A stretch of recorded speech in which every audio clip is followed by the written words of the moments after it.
do Bel da Vida, a gente decidiu fazer 2 videozinhos para tirar dúvidas de você que já me escreveu, falando: ah, Bel, e aí, como é que é lançar um livro? Eu tenho um projeto, meu livro já está pronto, está lá na gaveta, eu tenho o sonho de ser escritor, por onde que eu começo? Como é que funciona? E aí a gente resolveu fazer aqui um breakzinho nas outras playlists para tirar suas dúvidas. E eu quero mais é que as pessoas escrevam bons livros. Quero mais me divertir escrevendo, porque afinal de contas, né, vai que aí a gente descobre um grande escritor. E é essa a ideia mesmo, quero semear para que você consiga alcançar os seus sonhos. Porque no final das contas, escrever um livro é até relativamente fácil, mas fazer com que as pessoas gostem dele é que você vai ver que é o desafio. Então vamos lá, eu trouxe 2 queridos meus aqui pra gente fazer sei lá, tipo uma entrevista, não é isso? Pra ver se essa nerd, né, mais tímida fica um pouco mais à vontade no vídeo. E é isso aí, vamos lá. Então, Bel, e por onde a gente começa o projeto? Então, normalmente as pessoas falam: eu quero escrever um livro, já sentar e começar a escrever, né? Eu sempre dou uma dica de começar a fazer um roteiro, um pequeno roteiro. Você já tem um personagem na cabeça, como é que vai ser a vida dele, qual vai ser a descrição desse personagem, começa a pensar. Mas antes de tudo isso, você precisa entender que estilo, qual é o gênero da sua escrita. Tipo, ah, Bel, eu gosto de escrever poesia. Então, você tem um público específico para poesia. Ah, eu gosto de escrever crônica, eu gosto de escrever conto. Ah, meu negócio é escrever história de terror. Então, ou ficção, ou algo fantástico. Então, eu acho que a dica inicial é saber o que é que você quer escrever. Você pode ser um autor de vários gêneros. Você pode ser autor de um livro de terror, como também um livro de romance. É estranho, mas acontece, às vezes dá super certo. Outras pessoas já pegam na veia, né? Já escrevem logo A Culpa é das Estrelas, né? Mas o passo inicial é ter um projeto em mente e saber que esse projeto precisa ter um início, meio e fim. É um pouco óbvio isso, eu sei. Mas fazer um roteiro, começar de um sumário, como se fosse um boneco de projeto, sabe? E, bom, a primeira parte do livro vai ser isso, a segunda parte do livro vai ser quando esse personagem se desenvolve, ou quando ele cresce, ou quando ele tem um conflito interior, sei lá, alguma coisa nesse sentido. E aí, a partir desse roteiro, você vai escrevendo os capítulos em separado. Depois você junta tudo, faz uma revisão final, e nessa revisão final, o grande barato da coisa é que às vezes você começou a escrita, pensou no personagem, mas lá do meio pro final da história ele já ganhou outra força, ele já ganhou outra cor, ele já ganhou outras características. Então é importante sempre partir de um roteiro. Esse é o início. Quando você já tem um projeto, mas você não sabe o que você faz com ele, você vai por onde, por qual caminho? Isso é bem legal, assim, de se perguntar, porque tem muita gente que tem coisas escritas, assim, eu escrevo há muito tempo, tipo eu, assim, que sempre gostei muito de escrever e dependendo da fase da vida, escrevo todos os dias, né? E como é que é isso? Falar, Bel, você escreve todos os dias, quando é ou como é que você chegou à conclusão de que essa sua escrita merecia um livro? Bom, então eu peguei várias coisas que eu tinha escrito ao longo de um período e separei por tema. Então eu escrevi, por exemplo, o livro Estradas de Mim, que foi o segundo que eu publiquei, terceiro na verdade, falando sobre a minha descoberta interior, de como que foi, né, abaixar a ansiedade, descobrir meditação, esse tipo de coisa. Então tem a ver também com o fato de você escolher temáticas parecidas. Então você vai desenrolando o livro na medida em que você tem temas comuns. Eu escrevo sobre amor, eu escrevo sobre o fim do amor, a morte do amor, o renascimento de o amor por si mesmo, o amor de família, enfim, coisas nesse sentido. Eu acho que essa é a ideia. Quando você tem um projeto pronto, por onde você começa? Primeiro reunindo, né, o que você tem já escrito. Se é um livro de romance, alguma coisa mais linear, eu indico que você peça para um amigo ler.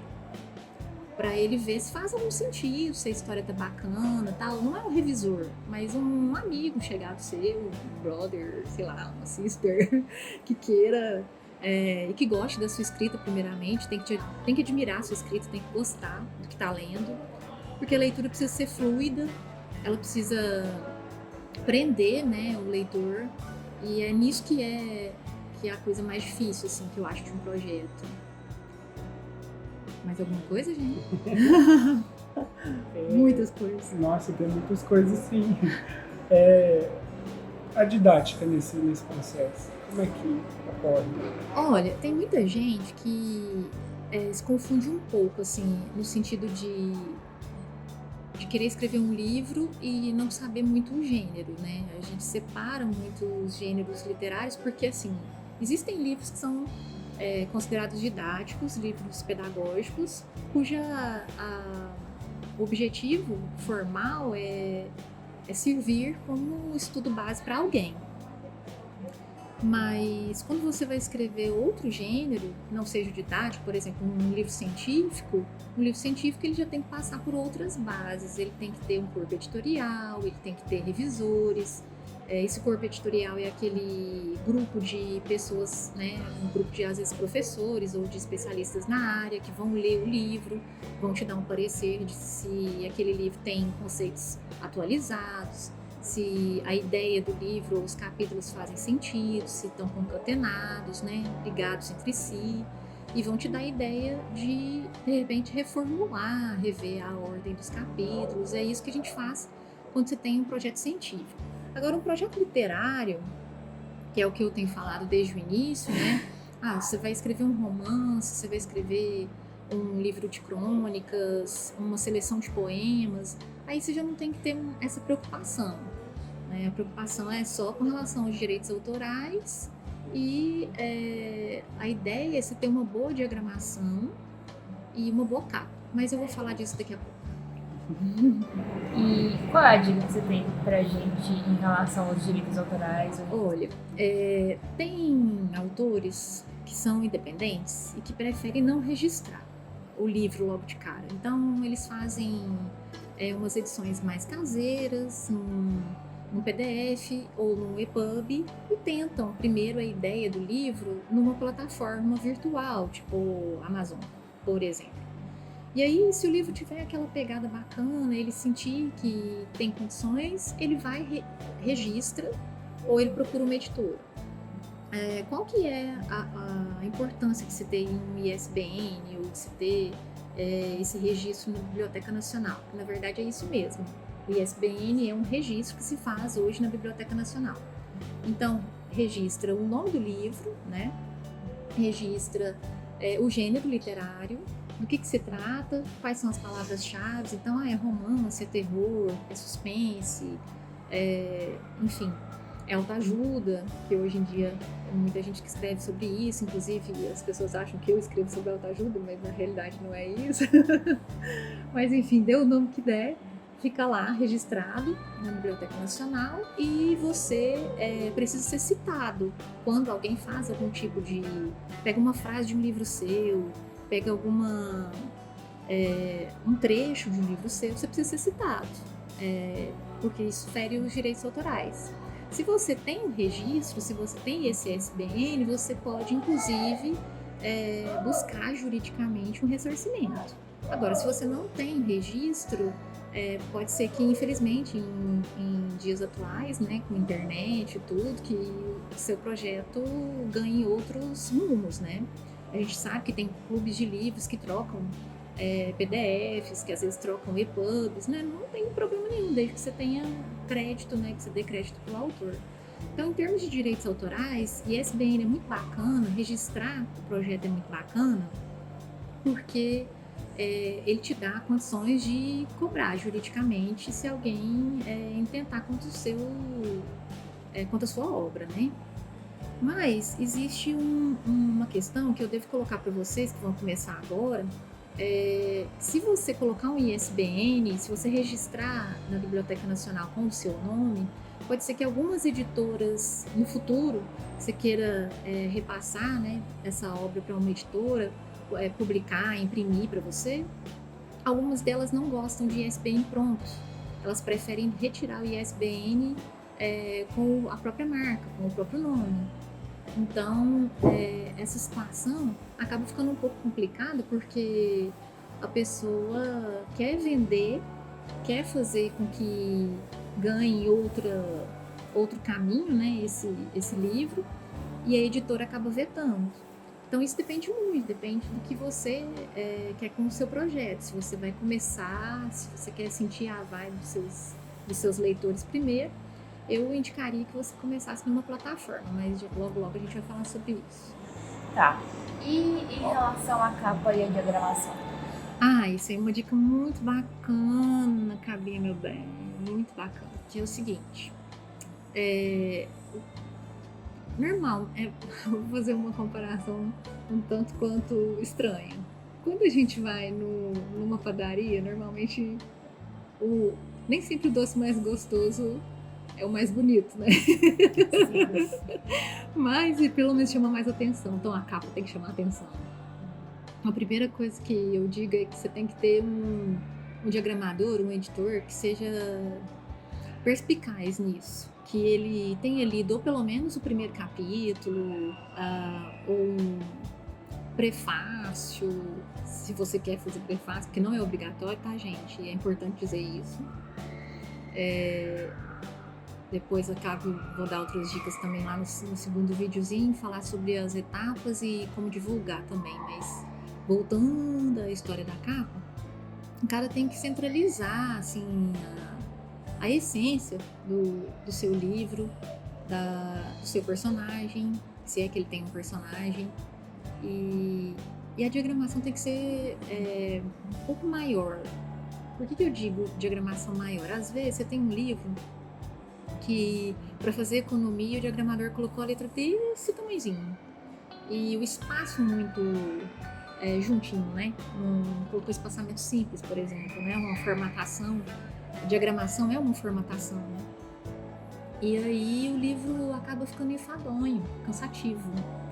Então, a minha dica é que você tenha um diagramador muito bacana, que tenha um padrão já de letras um pouco maiores, com distância, né, com espaçamento entre uma linha e outra, e que fique um projeto harmonioso, visualmente falando, porque isso chama a atenção do leitor. Né? Então, a capa tem que ser chamativa, porque a gente vai batendo o olho e fala, nossa, o título também é óbvio que tem que ser chamativo, porque ambos, capa e título, fazem toda a diferença. E eles instigam, né, a curiosidade do leitor. Exemplo, meu primeiro livro chamava Meu Caso Li Eu. Eu sempre gostei assim, de um título e depois de subtítulos. Né? Meu Caso Li Eu, escritos sobre a vida e outros encantamentos. E a capa era uma mulher vestida de borboleta, com asas de borboleta, que na verdade era um tecido, que se você olhasse mais próximo, você perceberia que era um tecido. Então, gente, foi muito bacana, porque ele captou exatamente a essência do livro, que é estar no casulo, ter um tempo no casulo e depois se transformar em borboleta, ou seja, se abrir para o mundo, se abrir para a vida, né? Essa era a ideia do livro. E então, assim, eu acho que eu fui muito feliz, porque eu também escolhi uma diagramação que as crônicas ficaram bem divididas, ficaram em etapas diferentes, e então eu pude mostrar pro leitor que a ideia era justamente um nascer e um renascer nessa mesma vida, né? Então, recomeçar sempre. Eu acho que é isso que tem que trazer. O seu livro tem que ter uma boa capa e uma boa diagramação exatamente para capturar o leitor, né? Porque às vezes as primeiras páginas vão detê-lo, mas nem sempre isso acontece. Às vezes o seu livro não está exposto numa livraria, num lugar público, onde ele tem condições de folhear alguma coisa e sentir como é que é a sua escrita, né? Mas a gente fala disso daqui a pouco, porque eu quero tirar uma grande dúvida das pessoas, que é sempre, eu vou ser autora independente, ou eu procuro uma editora, como é que isso funciona? Enfim, eu vou falar um pouquinho mais da minha história e de como que é esse mercado editorial. Legal? Então eu encerro por aqui. Eu espero que você tenha gostado. Acompanhe no canal, porque virão mais dicas para que você consiga, quem sabe, tirar seu projeto da gaveta. E o que é que você falou? Dá um joinha, né? Dá um joinha no vídeo. Primeira vez que a gente tá gravando vídeo, gente, né? Fico tímida, e aí os amigos têm que trazer essa. Então, curta o vídeo, compartilhe, e faça com que ele seja uma semente, né? Você conhece um monte de gente que quer escrever, eu mesmo vou replicar para um monte de gente que já me perguntou isso, como é escrever um livro, como que funciona isso. Então, assim, escrevam, porque, olha, o universo da literatura é vasto e a gente tá precisando de muitos escritores bons. Nós estamos numa fase delicada. Então, gratidão e até a próxima.